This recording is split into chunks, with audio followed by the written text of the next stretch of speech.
Preparem-se para um mergulho profundo, porque hoje vamos explorar a enigmática história de Herman Melville, Bartleby, o escrivão, uma história de Wall Street.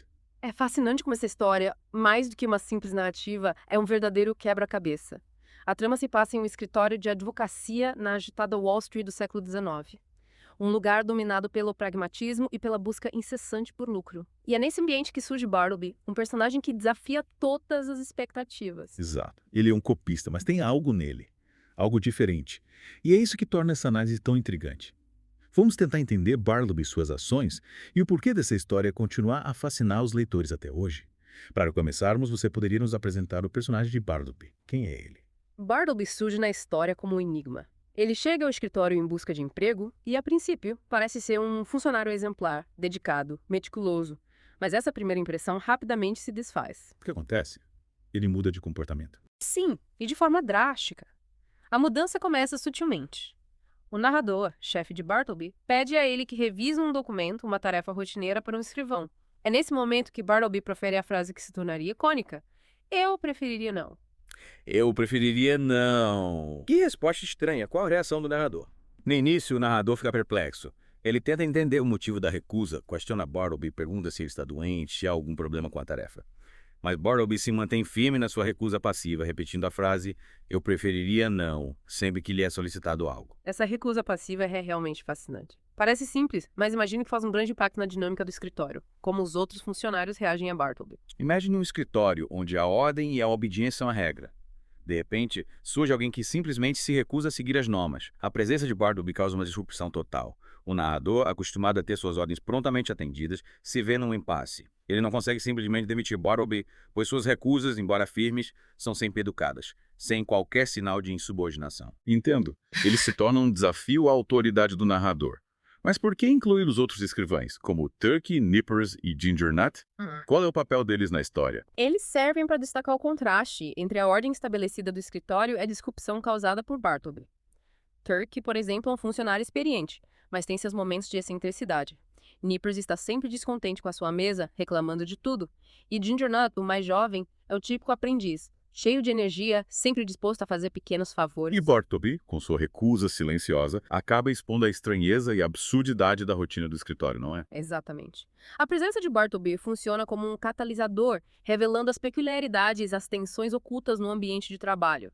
Ele coloca em xeque a lógica da produtividade a todo custo, nos faz questionar a natureza do próprio trabalho. E o narrador? Como ele lida com essa situação tão inusitada? Ele fica dividido entre a frustração de ter um funcionário que se recusa a trabalhar e a compaixão por Bartleby, que ele percebe ser um homem profundamente solitário, misterioso. Ele tenta de tudo. Apela para a razão, oferece ajuda, até tenta suborná-lo, mas nada funciona. Bartleby permanece irredutível em sua preferência. Parece que o narrador se vê num beco sem saída. Ele não consegue se livrar de Bartleby, mas também não consegue fazê-lo se adaptar às regras do escritório. É como se Bartleby representasse um desafio à própria noção de autoridade e controle. O narrador, acostumado a ditar as regras, se vê impotente diante da recusa passiva de Bartleby. E essa impotência o leva a questionar seus próprios valores, suas crenças. E o fato de Bartleby morar no escritório, ele realmente nunca sai de lá. Essa é mais uma peculiaridade de Bartleby que intriga o narrador e os leitores.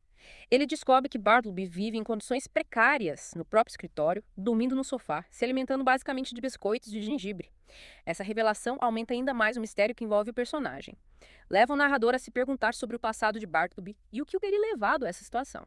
É como se Bartleby tivesse se desconectado completamente do mundo exterior, encontrando no escritório seu único refúgio. Mas deve haver algo mais por trás dessa escolha, algum evento, trauma que o tenha marcado profundamente. Sem dúvida. E é um rumor que circula no escritório, um rumor que pode ser a chave para desvendarmos o mistério de Bartleby. Dizem que ele trabalhou no escritório de cartas mortas, um lugar onde as cartas que não puderam ser entregues aos seus destinatários eram arquivadas. Imagine o impacto psicológico de lidar diariamente com a frustração, a tristeza, a esperança perdida, contidas nessas cartas. Nossa, que trabalho deprimente. Será que essa experiência no escritório de cartas mortas teria moldado a personalidade de Bartleby, levando-o a se fechar para o mundo, a preferir não se envolver com nada? É uma teoria realmente interessante. Retornando ao nosso mergulho em Bartleby, o escrivão, essa teoria de que o trabalho no escritório de cartas mortas influenciou o comportamento dele é bem intrigante, não acha? Sim, totalmente. É como se ele tivesse absorvido a melancolia, a desesperança daquelas cartas e carregado isso para o escritório. Mas me diga, essa frase "eu preferiria não" é realmente tão importante assim? Parece uma recusa comum. É aí que está a genialidade de Melville. A frase, aparentemente simples, carrega um peso enorme na história. Ela se torna um símbolo da resistência passiva de Bartleby, um desafio silencioso à autoridade, às normas sociais. E o mais interessante é que ela nunca é dita com raiva, com agressividade, mas sempre com uma polidez desconcertante. Entendi. É como se ele estivesse afirmando a individualidade dele, o jeito de escolher em um mundo que tenta moldá-lo à sua imagem. Ele prefere não se submeter às expectativas, às demandas do sistema. Mas será que ele tem consciência do impacto que as recusas dele causam no ambiente de trabalho? Essa é uma questão complexa. Bartleby parece viver em um mundo próprio, alheio às convenções sociais, às consequências dos atos dele. Mas, ao mesmo tempo, a presença dele no escritório coloca em xeque a lógica do trabalho alienante, da busca incessante pela produtividade, pelo lucro. Ele nos leva a questionar o sentido do trabalho em si. Falando em trabalho, a descrição do escritório do narrador é bem interessante. Ele menciona que as janelas têm vista para uma parede de tijolos, criando uma sensação de confinamento, de opressão. Seria uma metáfora para a vida dos personagens, presos em suas rotinas, limitados em suas perspectivas. Sem dúvida. A ambientação do escritório contribui para criar essa atmosfera claustrofóbica, que reflete o estado de espírito dos personagens. A parede de tijolos, ela representa os limites impostos pela sociedade. As barreiras que impedem a liberdade individual, a busca por um sentido maior na vida. E o narrador? Ele parece ser um homem pragmático, acostumado às regras, à ordem.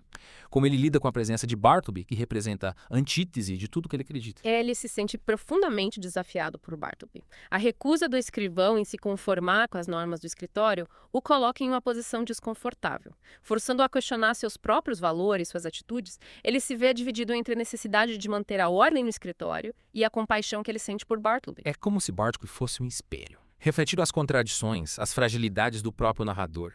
Ele representa tudo aquilo que o narrador tenta reprimir.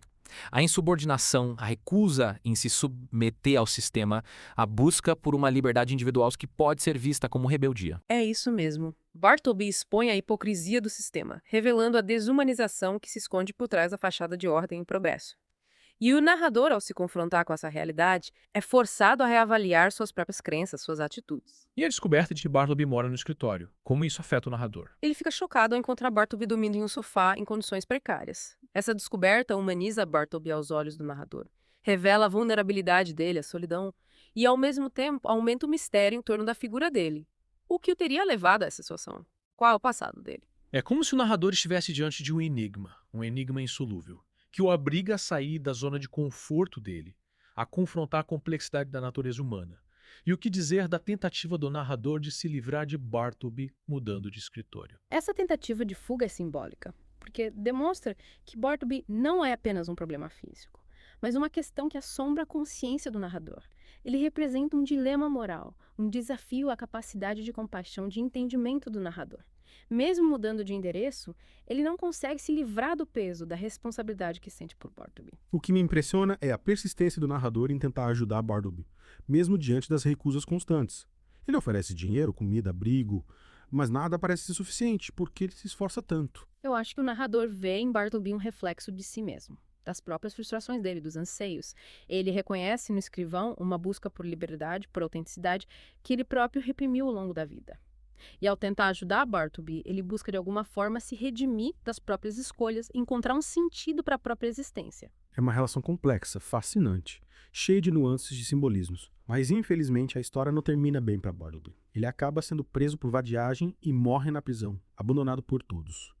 Como podemos interpretar esse final trágico? O final de Bartleby é um dos mais debatidos da literatura. Alguns o veem como uma crítica à sociedade capitalista, que esmaga o indivíduo e condena à solidão, à morte. Outros interpretam como um símbolo da resistência até as últimas consequências. Uma recusa em se submeter às normas sociais, mesmo que isso custe a própria vida. E há ainda aqueles que enxergam na morte de Bartleby um ato de libertação, uma fuga da dor, do sofrimento que a vida lhe impôs. É realmente um final que nos deixa com muitas perguntas, muitas reflexões. Mas antes de nos despedirmos, gostaria de saber a sua opinião sobre o impacto de Bartleby, o escrivão, na literatura, na cultura em geral. Por que essa história continua nos fascinando, nos provocando, tantos anos depois de ter sido escrita? Eu acho que a história de Bartleby continua relevante porque aborda temas universais, que nos tocam profundamente. A busca por sentido na vida, a luta contra a alienação, a opressão, a necessidade de afirmar nossa individualidade em um mundo que busca constantemente nos homogeneizar. Bartleby, com a recusa silenciosa dele, nos convida a questionar as normas sociais, a repensar nossos valores, a buscar uma forma mais autêntica, mais livre de viver. É uma mensagem poderosa, inspiradora, que ecoa em nossos dias com ainda mais força. E assim encerramos a nossa imersão em Bartleby, o Escrivão. Uma obra-prima que nos desafia a pensar, a sentir, a questionar o mundo ao nosso redor. De volta para nossa última parte aqui, mergulhando um Bartleby o Escrivão. A história, como vimos, termina com a morte de Bartleby na prisão, sozinho, né? Preso por vadiagem. O que a gente tira disso? É um final que nos deixa perturbados. Com uma sensação de impotência, tristeza, a gente fica pensando nas possíveis interpretações para essa morte. A crítica discute bastante, né? Alguns veem como uma consequência inevitável da recusa dele em se adaptar. Um ato de autodestruição motivado pela incapacidade dele de se comunicar, se conectar. Mas podemos culpar o Bartleby pela própria tragédia. Ele não era uma vítima do sistema. Um indivíduo esmagado por um mundo que não o entendia, que não dava espaço para ele ser diferente. Essa é a questão central, né? Bartleby, com a passividade dele, a recusa em se conformar, nos leva a questionar a responsabilidade da sociedade. Será que fizemos o suficiente para entender o Bartleby? Para ajudar ele a encontrar o lugar dele? Ou será que a gente simplesmente o marginalizou, rotulou como estranho, abandonou ele à própria sorte? O narrador, né? Apesar de se esforçar para ajudar, parece que não conseguiu entender o Bartleby profundamente. Ele se aproxima com compaixão, mas também com frustração. No final, não consegue romper a barreira que o separa. Será que ele podia ter feito algo diferente? O narrador, ele representa o homem comum, preso às convenções, às expectativas. Ele se depara com uma situação que desafia a lógica dele, a compreensão, e apesar de se esforçar, ele não consegue romper com os próprios preconceitos. Não consegue acolher a diferença do Bartleby de verdade. É como se essa dificuldade do narrador em lidar com Bartleby refletisse um problema que todos nós enfrentamos, né? A dificuldade de aceitar o outro com tudo que ele é. Suas peculiaridades, contradições, preferências. Bartleby nos incomoda porque nos coloca na frente do espelho, revela nossas próprias limitações, fragilidades. Exatamente. Bartleby nos desafia a questionar nossas certezas, valores, a forma como a gente vê o mundo. Ele nos convida a ter mais empatia, compreensão, acolher a diferença. É uma lição que vai além da história, uma lição para a vida. E o impacto de Bartleby na cultura? Uma história escrita há mais de 150 anos que continua sendo lida, debatida. Por que ela ainda nos fascina? Bartleby nos toca porque fala de temas atemporais, que vão além do tempo, do espaço. A alienação do indivíduo, a busca por sentido na vida, a luta contra a opressão, a desumanização, a necessidade de afirmar nossa individualidade num mundo que quer nos padronizar. São temas que continuam nos assombrando no século XXI. E Bartleby, com a recusa silenciosa dele, essa preferência em não se submeter ao sistema, ele vira um símbolo da resistência, da busca por uma vida autêntica, livre. Ele nos inspira a questionar, a lutar pelos nossos direitos, defender nossa individualidade. E, acima de tudo, Bartleby nos ensina a ter compaixão, empatia, respeito pela diferença, a olhar para o outro com mais humanidade, compreensão. Essa lição nunca vai perder a importância. É isso. Chegamos ao fim do nosso mergulho em Bartleby, o Escrivão. Uma história que nos provoca, nos emociona e que nos deixa com a certeza de que a literatura, no fundo, é um convite à reflexão, à transformação. É a busca por um mundo mais justo, mais humano,